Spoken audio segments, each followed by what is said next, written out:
What is my life? Genuinely, I wonder sometimes.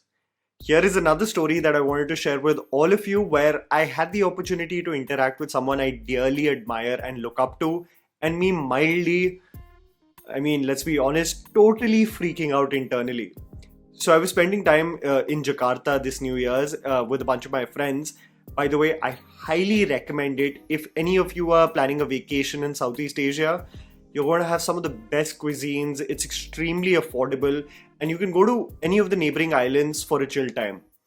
Do anything but avoid Bali, and you are good to go. If you are an avid seafood eater, it's literally paradise. Anyway, I was chilling on my birthday in this island called Belitung, and I got a text message from Hrithik's PR. Priyanka, by the way, who I am really thankful for, just for this opportunity, texted me and said that I have been trying to reach out to you for a month. And I immediately exclaimed, a month? A month where I could have actually met Hrithik Roshan was just a message staying idle in my DMs? I controlled myself, clearly acknowledging that it isn't that easy to land a one-on-one interview with him, and quickly saved face in being at least prompt with this message.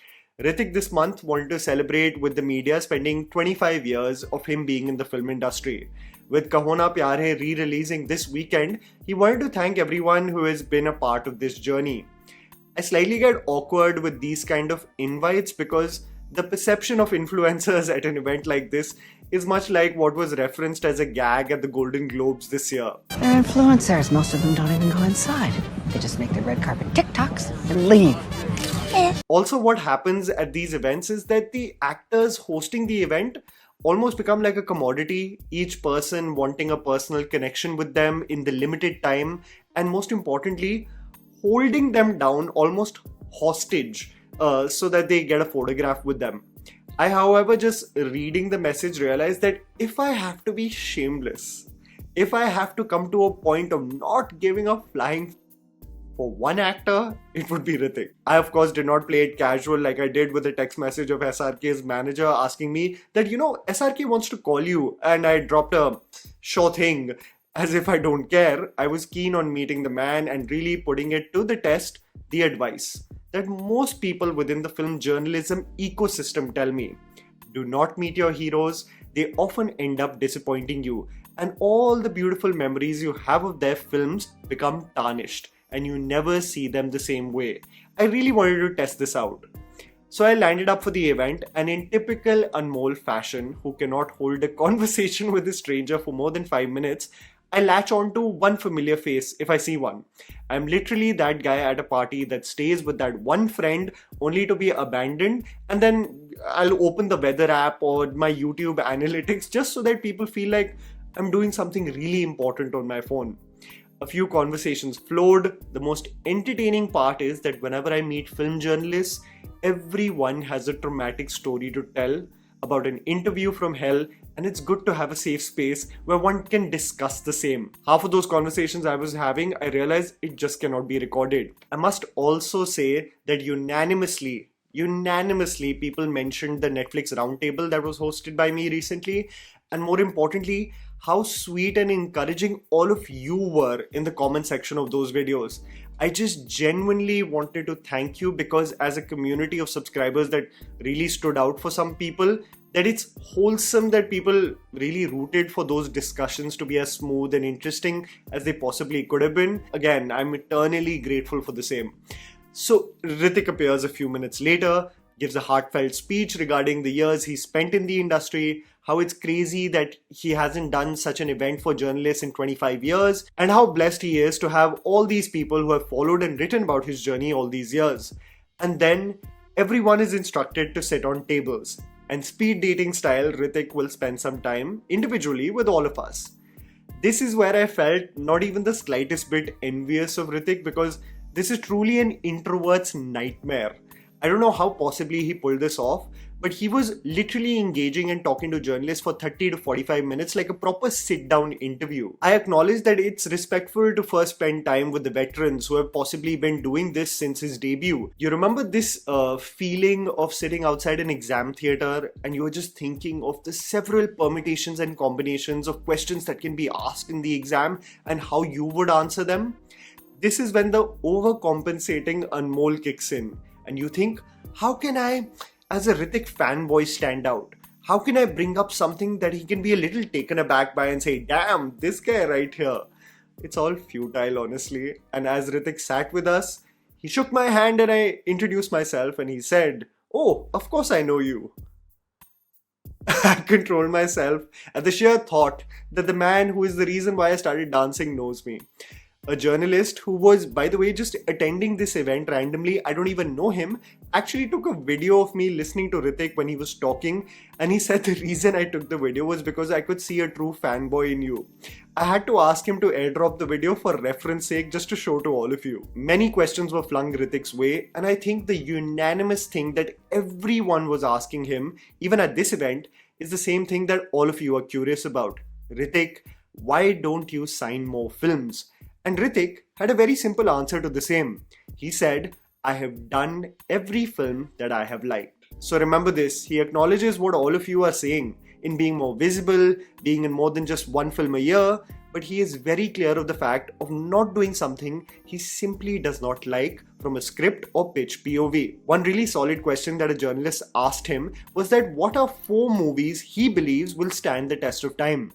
If my memory serves me correctly, he referenced Zindagi Na Milegi Dobara, War, Agnipath and Guzarish. And in typical fashion, like the overexcited frontbencher that I truly am, I referenced Hrithik, come on, you cannot forget Jodha Akbar. And just to add to the typical overcompensation, I had to say, Farida Jalal gave an interview a few months ago and how terribly nervous she was on whether Hrithik can pull off Urdu and how proud she was after the film because you aced it as well.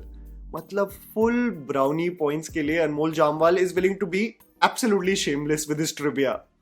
The one thing that is extremely refreshing and slightly frustrating also about Hrithik is that he really doesn't consider himself to be a heartthrob. He's just very casual about the Greek god tag, very dismissive about it being taken seriously.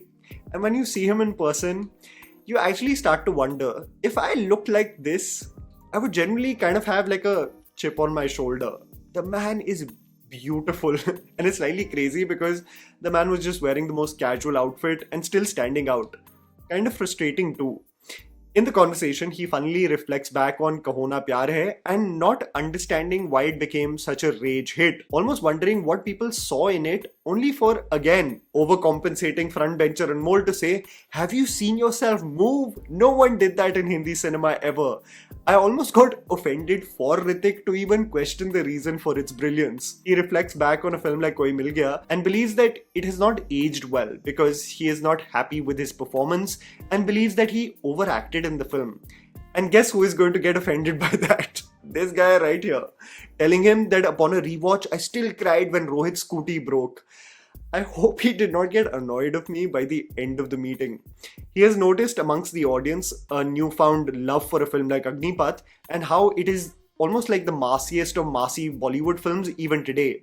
He was asked by one of the journalists of what was the biggest struggle that his family has gone through, and he referenced how his father's life has been extremely turbulent, casually plugging in the Netflix documentary on the Roshans that is coming very soon in the conversation as well. And the annoying frontbencher called Jammy Pants had to add on and say, Hrithik, this reminds me of your speech at the Filmfare Awards when you won Best Debut and Best Actor for Kaho Na Pyar Hai and you said the show must go on, just months after your father had recovered. And he beautifully referenced this story of how he was hesitant to perform and attend the Filmfare Awards that year and how it was Aditya Chopra who actually convinced him on the day to attend, as he rightly pointed out in the speech, that the show must go on. I had to ask a War 2 update because I am terribly excited for it, and he told us that he only has one song to shoot, which is, by the way, the iconic Hrithik Roshan and Junior NTR face-off that's going to happen, and it's going to be apparently shot this month.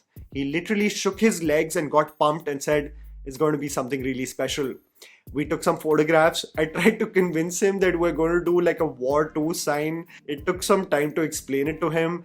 And literally no one got it when I posted it out on Instagram. And instead, the audience started throwing jokes that Hrithik is just showing off he has an extra finger. I just face-palmed reading the comments. Anyway, he was such a breath of fresh air. So sweet, so kind, and more importantly, so chill.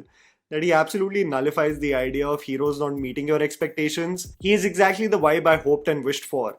And this was a memory that will stay on forever for me.